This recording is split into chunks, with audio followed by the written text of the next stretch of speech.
మన జీవనం పరిభ్రమిస్తున్నటువంటి ఈ వ్యాపార సంస్కృతిలో ఈ వ్యాపార సంస్కృతి సృష్టిస్తున్నటువంటి కళ, ఈ కళా ప్రయోజనం, కళారీతి, కళా స్వరూపం, కళా స్వభావం ఏ విధంగా ఉన్నాయనేటటువంటిది మనం చర్చించుకోవటం అది విశేషమేం కాదు, కానీ అది మన కర్తవ్యం కూడా. ఎందుకంటే ఈనాటి సమకాలీన జీవితంలో కళల పాత్ర ఏమిటి, కళల తాలూకా వెనక ప్రతీప శక్తులు ఏమిటి, వ్యాపారం ఎంత, నిజమైన కళ ఎంత, కళా కార్మికులందరూ కళావేత్తల, కళాతత్వం తెలిసిన వాళ్ళ, కళ ప్రచోదితం చేస్తున్నటువంటి అనేక మాధ్యమాలను సృష్టించినటువంటి అందరూ కళాత్మకత కలిగినటువంటి వ్యక్తుల, కేవలం ధనవంతుల చేతిలో ఈ కళ ఒక సాధనంగా మారి సమకాలీన సంస్కృతికి ప్రకృతిగా, వికృతిగా,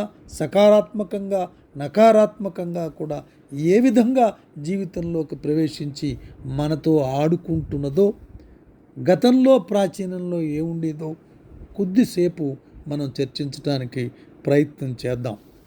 జీవితంలో కళల పాత్ర చాలా అద్వితీయమైనటువంటిది. ఎందుకంటే కళ మనల్ని రంజింపజేసేదే కాదు, ఉత్తేజం కలిగించేటటువంటిది, చాలా ప్రభావితం చేసి ఆలోచనలు కల్పించి ముందడుగు వేయడానికి ఒక ప్రదీప శక్తిని కలిగించేటటువంటిది కూడా కళాస్వరూపం. కం పరమాత్మానం లతిఘ్రణాతి కళ అన్నారు ఒకనాటి విశ్లేషకులు, నిర్వచనం చెప్పినటువంటి వాళ్ళు. అయితే దీన్ని విశ్లేషించటం, సమాధానం ఇవ్వటం ఎంత తేలికో అంత కష్టం. యూరోప్లో ఈ వ్యాపార సంస్కృతి, ఈ సాంకేతిక ప్రగతి సృష్టించినటువంటి వ్యాపార సంస్కృతి, సాంకేతిక వ్యాపార ప్రగతుల కలయిక సృష్టించినటువంటి కళ అనేటటువంటిది ఎప్పుడో స్థిరపడిపోయింది, ఎన్నో ప్రయోగాలు చేసింది. అయితే ఆ ప్రయోగాల ఫలితాలు మన ముందు ఉన్నాయి, కానీ వాటిని విశ్లేషించి వాటి నుంచి పాఠం నేర్చుకునే స్థితిలో మనం ఉన్నామా లేదా అనేటటువంటిది ఇప్పుడు మనం చర్చించాల్సినటువంటి విషయం. ఇక్కడ మనం కూడా ఈ సాంకేతిక ప్రగతితో పయనిస్తున్నాం. వారి అనుభవాలు ప్రక్కన పెడితే మనం కూడా మూలశాస్త్ర సాంకేతిక ప్రగతి వల్ల సాంకేతిక రంగంలో ఈనాడు పరిణామాలు ఏనాడు లేనంత వేగంగా, ఆశ్చర్యకరంగా జరిగిపోతున్నాయి. కళలు వీటి అతీతంగా ఉండలేవు, ఉండజాలవు. కంప్యూటర్లు అప్పుడే కళాఖండాలను సృష్టిస్తున్నాయి. ఈ కంప్యూటర్లను సృష్టించింది, వాటి చేత కళాఖండాలని సృష్టింపజేస్తున్నది మనిషే. ఈ రంగంలో మనిషి ఇప్పటికే మన లెక్కల ప్రకారం ఈ శతాబ్దంను అందుకున్నాడు, కానీ ఏమి కోల్పోతున్నాడో విచక్షణతో విశ్లేషించి ఆలోచించే స్థితిలో ఉన్నాడా, ఆ ప్రవాహంలో కొట్టుకుపోతున్నాడా? ఇది ఒక గొప్ప చర్చనీయాంశం, సామాజికంగా, వ్యక్తిగతంగా ఆలోచించవలసినటువంటి విషయం. ఈ లెక్కన నిజంగా ఈ శతాబ్దం మరికొంతకాలం గడిచేటప్పటికి ఏమి సృష్టిస్తుంది, మనిషిని యంత్రానికి ఎంత బానిసగా చేస్తుంది అనేది ఊహిస్తే చాలా కష్టమనిపిస్తుంది, ఆశ్చర్యం అనిపిస్తుంది. అయితే ఈ కళారంగంలో ఇటువంటిది ఇప్పుడేనా? ఎప్పుడూ ప్రాచీన కాలంలో కూడా కార్మిక కళాకారులుగానే ఉన్నారా? ఈ కార్మిక కళాకారులు ఎంత వృత్తిరీత్యా నిపుణత కలిగినటువంటి వాడైనా జీవనోపాధి కోసం, తన జీవన గమనం కోసం ఒక టూల్గా, ఒక సాధనంగా ఏర్పడినటువంటి మతం చేతిలో కానీ, వ్యాపారం చేతిలో కానీ ఒక సాధనంగా ఏర్పడినప్పుడు ఆ కళాకారునికి తనదైన ప్రవృత్తిని ప్రతిబింపజేసేటటువంటి కళలను సృష్టించే అవకాశం లభిస్తుందా అన్నది చర్చించినప్పుడు అది లభించదు అనేటటువంటిది మనం నిర్వివాదాంశంగా చెప్పవచ్చు. అయితే ఒకసారి కళాకారులు చారిత్రకంగా ఏ విధంగా కళాకార్మికులుగా మారి కళాకార్మికులుగానే నిలిచిపోయి వారెవరో తెలియకుండా మతం కోసమో, వ్యాపారం కోసమో అనేక రకాల కళాఖండాలను సృష్టించి వారి మనుగడేమిటో మనకు తెలియనటువంటి స్థితిలో ఎంతోమంది కళాకార్మికులు గడిపారు. ఇప్పుడు కూడా గడుపుతున్నారు. అనేక మాధ్యమాలలో ఇప్పుడు సృష్టింపబడుతున్నటువంటి ప్రచురితంపబడుతున్నటువంటి ప్రాచుర్యం పొందినటువంటి వాటి వెనక పేరెవరికి తెలియని, వారి కృషి ఎవరికి తెలియని, వారి కళాత్మక దృష్టి కూడా తెలియనటువంటి కళాకార్మికులు ఎందరో ఈ ప్రవాహంలో కొట్టుకుపోతున్నారు. ఒక్కసారి దీని గురించి నాకు తెలిసినంత వరకు సమాజం ముందు పెడతాను. సాంకేతికంగా అత్యుత్తమంగా తీర్చిదిద్దబడినటువంటి పూర్వకాలం నాటి కళాఖండాలను చూస్తే మనం విస్తుపోతాం. ఆధునిక పరికరాలు ఏవీ లేని రోజుల్లో కఠిన శిలల నుండి సజీవ కళారూపాలను సృష్టించినందుకు ఆనాటి శిల్పులు ఎంతో గొప్ప నేర్పరులు, కళాహృదయులు అయి ఉండాలి. నల్లని నాపరాళ్లను కూడా అద్దంలా మెరిసిపోయేలా నునుపు చేయగలిగిన వారి సాంకేతిక నైపుణ్యం ఎంత గొప్పదై ఉండాలి అని మనం ఆశ్చర్యపోతుంటాం. అది అత్యంత సహజమైనటువంటిది. కానీ ఆనాటి కళాకారులు వాస్తవంలో ఈనాటి ఫ్యాక్టరీ కూలీల కన్నా అన్యాయంగానే జీవితాన్ని వెళ్ళదీశారు. ఇది వాస్తవం. ఈనాడు కూడా ఈ కళాకార్మికులకు అదే జీవితపు రీతి నడుస్తున్నది. ఇది కూడా నిర్వివాదాంశం, వాస్తవం. వస్తువుల్ని తయారు చేసినట్లే వారు వృత్తిధర్మంగా కళాఖండాలను సృష్టించారు. అది వారి జీవనోపాధి. బ్రతుకు తెరువు కోసం అమ్ముకునేందుకు వంశపారంపర్యంగా వచ్చినటువంటి నేర్పు అది ఒక్కటే. ఆ నేర్పుకు సమాజంలో అవసరం కానీ ఆదరణ కానీ లేని నాడు వారు ఇతర వృత్తుల్లోని వారిలాగే పొట్టకూటు కోసం చేయగల ఏ వృత్తినైనా నిస్సంకోచంగా ఆశ్రయించేవారు. చివరికి యుద్ధకాలాల్లో సామాన్య సైనికులుగా సైతం చేరిపోయేవాళ్ళు. అవసరాన్ని బట్టి బలవంతంగా చేర్పింపబడేవారు కూడా.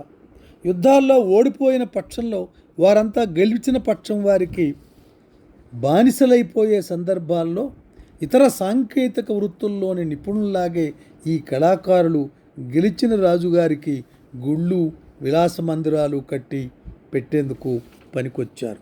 అంటే ఒక కళాకారుని ఎంత చైతన్యవంతమైన, ఉద్దీపనవంతమైనటువంటి జీవితం కూడా ఎవరి చేతుల్లో బానిసగా మారింది. ప్రాచీన కాలంలో అయితే రాజులు, మతం. నవీన కాలంలో మన సమకాలీన సమాజంలో వ్యాపారం. అనేక రూపాలలో జడలు విప్పి నృత్యం చేస్తున్నటువంటి, కరాళ నృత్యం చేస్తున్నటువంటి వ్యాపార సంస్కృతి. మళ్ళీ ప్రాచీనంకి వెళదాం. ఆయా స్తూపాలు, ఆలయాల నిర్మాణం ఎవరి చేతుల మీదుగా జరిగిందో ఆ శిల్పుల పేర్లు కానీ ఇతర వివరాలు కానీ తెలిసే చారిత్రక ఆధారాలు లేవు, వెలుగులోకి రాలేదు. వాటిని నిర్మింపజేసినటువంటి రాజులను బట్టి, రాచరికపు కాలాలను బట్టి గుప్తుల కళ, శాతవాహన కళ, మొఘల్ కళ, రాజపుత్ర కళ, కాకతీయ కళ, పల్లవుల కళ, చోళుల కళ అంటూ విభజన చేశారు తప్ప కళా పరిణామ క్రమాన్ని అంచనా వేయటంలో ఆ శిల్పుల ప్రవృత్తి ఫలానా శిల్పి కాలం కళ, ఫలానా స్థపతి కాలం నాటి కళ, ఫలానా స్థపతి కాలం సృష్టించినటువంటి కళా వైవిధ్యం అనేటటువంటి దాన్ని పరిశీలింపబడలేదు, చరిత్రకు అందలేదు. అయితే ఇలా అంచనాలు వేసినప్పుడు కూడా ఒక కాలపు కళకు మరో కాలపు కళకు సన్నిహితమైన పోలికలు కొట్టవచ్చినట్టు కనిపిస్తుంటాం. దీనికి కొన్ని కారణాలు ఉన్నాయి. ఆలయాల నిర్మాణం విషయంలో విగ్రహాలతో సహా ఏ ఏ విభాగాల్లో ఏ ఏ కొలతలు, సూత్రాలు పాటించాలో నిర్దేశిస్తూ కొన్ని శాస్త్ర గ్రంథాలు ఉన్నాయి, స్థపతులు ఉన్నారు. ఆ స్థపతుల తాలూకా నిర్వహణలో జరుగుతూ ఇప్పటికీ ఆలయ నిర్మాణం అటువంటి స్థపతుల చేతుల్లోనే ఉంది. కానీ ఈనాటికి కూడా వారి కొంతమంది పేర్లు తెలిసిన చాలామంది స్థపతుల పేర్లు, ఆ స్థపతుల తాలూకా విశిష్టమైనటువంటి కళా ప్రజ్ఞ మామూలు జనానికి, సమాజానికి తెలియదు. అనుసరణీయంగా ఉన్నాయి వారు చెప్పినటువంటివి, కానీ నిర్మాణ వైఖరుల్లో సారూప్యతలు సర్వసామాన్యం. అలాగే శిల్పులు అనేక అవసరాలను బట్టి అనేక చోట్ల నుండి రప్పింపబడేవారు తప్ప వారెవరూ స్థానికులు కారు, ఎక్కువ మంది స్థానికులు కారు. ఉదాహరణకు కోణార్క ఆలయ నిర్మాణానికి 14 వేర్వేరు ప్రాంతాల నుండి శిల్పులు సమీకరింపబడ్డారు. ఈ సమీకరింపబడిన వారిలో అలనాటి ప్రమాణ ప్రకారం 21 రకాల పని విభజన ఉండేది. ఒక్కో వర్గం వారు ఒక్కొక్క రకమైన పనిలో నిష్ణాతులై ఉండేవారు. వీరందరూ ఒక స్థపతి లేక సూత్రధారి ఆధిపత్యం కింద అతని సహాయకుల నేతృత్వం కింద పనిచేస్తుండేవారు. వీరి కోసం అక్కడికక్కడ ఆవాసాలు తాత్కాలికంగా నిర్మింపబడేవి. అంతకు మించి వారు మామూలు కూలీల కన్నా ఏ విధంగానూ జీవిత విషయంలో అధికులుగా లేరు. ఒక విద్యతో ప్రత్యేక నైపుణ్యం గల కూలీలుగానే వారిని పరిగణింపబడ్డారు. పాలంపేటలోని కాకతీయుల నాటి ఆలయ నిర్మాణ గాథతో ముడిపడి ఉన్న ఆనాటి శిల్పి రామప్ప ప్రేమగాథ, బేలూరు శిల్పాలతో అనుబంధం గల అమరశిల్పి జక్కన్న కథ లాంటివి చదివి ఆనాటి శిల్పులు కళామయ జీవితాన్ని గురించి ఊహించుకొని ఆహా ఓహో అనుకునేవారు లేకపోలేదు. కానీ అటువంటి వారు యథార్థ వ్యక్తులు అనుకున్నా వారు అంతకు ముందే చెప్పిన సూత్రధారులు అనబడే శిల్పులలోని ఉన్నతోద్యోగ వర్గంలోకి వస్తారు తప్ప సామాన్య వర్గంలోని వారు కారు. వీరు సామాన్యంగా వాస్తుశాస్త్రం, శిల్పం, చిత్రలేఖనం ఇవన్నీ నేర్చుకున్నారు. దారుశిల్పం, రాత్రి నునుపు చేయటం వంటి ఆలయ లేదా గృహ నిర్మాణానికి సంబంధించిన వివిధ రాజభవనాలు, వివిధ విభాగాలలో నిష్ణాతులై ఉంటారు. కొందరు ధనిక స్వాములుగా మారిన ఉదంతాలు కూడా ఉన్నాయి. కానీ ఎక్కువ మంది కళా కార్మికులుగానే జీవితాన్ని గడిపారు. జీవితాన్ని కడవరకు కళా కార్మికులుగానే, కొన్నిసార్లు చాలా బీదరికంతో గడిపారు. వంశపారంపర్యంగా చూసి నేర్చుకున్న వచ్చినదే గాక చిన్న చిన్న శిక్షణా కేంద్రాలు కూడా అక్కడక్కడ ఉండేవి. ఉదాహరణకు తంజావూరు, మధుర ఆ ప్రాంతాల్లో వీరు నిర్మించినటువంటి వీరు అనేక ఏ మత విశ్వాసానికి చెందిన వాళ్ళు కారు. వీళ్ళకి మతం ఉద్దీపన శక్తి కాదు, మతం కోసం కాదు, జీవన భృతి కోసమే. ఒకే శిల్పులు, ఇదే కార్మిక కళాకారులు జైన దేవాలయాల్ని, హిందూ దేవాలయాల్ని, బౌద్ధ దేవాలయాల్ని కూడా నిర్మించారు. అయితే చదువుకుంటూనే సంపాదించునే చదువుకో, పని నేర్చుకునే సూత్రం అప్పట్లో వాళ్ళకి బాగా వర్తించింది. కొందరు కళా విమర్శకులు, పరిశోధకులు, ఆయా కళాత్మక నిర్మాణాల కర్తలు ఎవరా అని తీవ్ర పరిశోధనలు చేస్తున్నారు కూడా. అయితే ఆయా నిర్మాణాలు ఎవరి పేర్ల పైన ప్రసిద్ధమై ఉన్నాయో ఆయా రాజులు, రాజవంశీకులు కేవలం ఆర్థిక వనరులు సమకూర్చిన వారు మాత్రమే. కనుక వారిని అలా వదిలేసి ఆయా కళాకృతులకు రూపకల్ప చేసిన శిల్పుల పేరు వెలికి తీసి వారికి ఆ కీర్తి దక్కేలా చేస్తే న్యాయం జరగదనేది ఇది నీతి దృక్పథం. ఈ దృక్పథం ప్రకారం విశ్లేషించినట్టయితే నేటి కళాస్వరూపాల్లో కూడా సినిమాను కూడా ఒక మాధ్యమంగా, ఒక కళా మాధ్యమంగా తీసుకుంటే ఎంతమంది నైతిక ప్రవృత్తి, ఎంతమంది కళాభిజ్ఞత, ఎంతోమంది కష్టం చాలామందికి సమాజానికి తెలియదు. వాళ్ళందరూ ఎక్కువ భాగం కళా కార్మికులుగానే మిగిలిపోతారు. వారి జీవితం చాలా సామాన్యంగా జీవన భృతి కోసం అదొక సాధనంగా ఎంచబడుతుంది తప్ప వారిలోని జిజ్ఞాస, చిత్త ప్రవృత్తి, నైపుణ్యం సంపూర్ణంగా పైకి రావు, బయటకు విశ్లేషించబడవు, బయటికి చెప్పబడవు. ఎందువలనంటే అప్పటి రాజవంశీకులు ఏ విధంగా ఆర్థిక వనరులను సమకూర్చి మతం కోసం, మత ప్రచారం కోసం పీఠాధిపతులు, రాజ్యాధినేతలు వనరులను వెచ్చించారో ఇప్పుడు కూడా వ్యాపార సంస్కృతిలో ఉన్నటువంటి విలాసవంతులు, ధనార్జనాపరులు, ధనాన్ని సంపాదించిన వారు ధనాన్ని పెట్టి నిర్మిస్తున్నారే తప్ప కళ కోసం కాదు, కళ ప్రయోజనం కోసం కాదు. అత్యుత్తమమైనటువంటి కళాకారులను తీర్చిదిద్ది సమాజానికి అందించటం వారి ముఖ్య ఉద్దేశం కాదు, కేవలం వ్యాపారం మాత్రమే. రాజవంశీకులు ఆర్థిక వనరులు సమకూర్చేవారు. దృక్పథం ఏదైనా కీర్తి దక్కేలా చేస్తే కానీ న్యాయం అనేటటువంటిది వాళ్ళ కోరిక. ఎందుకంటే వనరులను వెచ్చించారు కాబట్టి. పరిశోధకులు చాలామంది ఇప్పటికీ ఆలోచనాపరులు ఒక విషయం మర్చిపోతున్నారు. ఆ కళాఖండాలకు నిలయమైనటువంటి ఆరామాలేవి ఏ ఒక్క మహాశిల్పి చేతి మీదుగాను రూపొందలేదు. సూత్రధారి అనబడే ఆ మహాశిల్పి, ఆ స్థపతి డిజైన్ తయారు చేస్తే 21 రకాల కళా విభాగాలలో పరిపూర్ణత సాధించుకున్న వందలాది వేలాది మంది కళాకార్మికులు దానికి ప్రాణం పోశారనే యథార్థాన్ని గుర్తిస్తే అవన్నీ సామూహిక నిర్మాణాలని ఒప్పుకోక తప్పదు. అలాంటప్పుడు ఒక సూర్య దేవాలయం, ఒక సదాశివ సామంతరాయ మహాపాత్ర అనే సూత్రధారి పర్యవేక్షణలో నిర్మింపబడిద్దనే విషయం వెలికి తీసినందువల్ల పెద్దగా ఒరిగింది ఏమీ లేదు. ఎందుకంటే అందులో ప్రధాన భాగమైనటువంటి వాళ్ళు కళాకార్మికులుగానే జీవించారు, కళాకార్మికులుగానే వాళ్ళు గడిపారు, జీవితాన్ని విరమించారు. ఆ విధంలోనే ఏ నిర్మాణంలోనైనా స్తంభాలను, వాటి మీద శిల్పాలను, ఇంకొందరు మెట్లు, పైకప్పు, ఇంకొందరు అలా ఇట్లుగా తీర్చిదిద్దుకుంటా పోయి మొత్తం నిర్మాణానికి రూపునివ్వడం అనేది ఆనాటి పని పద్ధతి. అయితే ఈ పనులన్నీ ఒక క్రమంలో ప్రణాళికాబద్ధంగా నిర్దిష్టంగా జరిగేలే చూడడం, అందుకు అవసరమైన సలహా సహకారాలను ఇవ్వటం సూత్రధారి, అతని సహాయకులు చేసే పని. ఈనాటి వ్యాపార కళా మాధ్యమాల్లో కూడా నిర్దేశకులు, డైరెక్టర్స్, అసోసియేట్స్ అనపడేటటువంటి అనేక మంది పుట్టినటువంటి ఇప్పటి వ్యాపార సంస్కృతి సృష్టించినటువంటి అనేక విభాగాలు 24 64 అన్నది ఆయా వృత్తిని బట్టి, వాడి నిర్మాణాన్ని బట్టి ఉంది. కానీ కేవలం the basic principle, the thread coming from past to the present, ఏదైతే ఆ కార్మికుల కృషిని ఇప్పటికీ బయటికి రావినటువంటిది అప్పటి మత సంస్కృతి, ఇప్పటి వ్యాపార సంస్కృతి.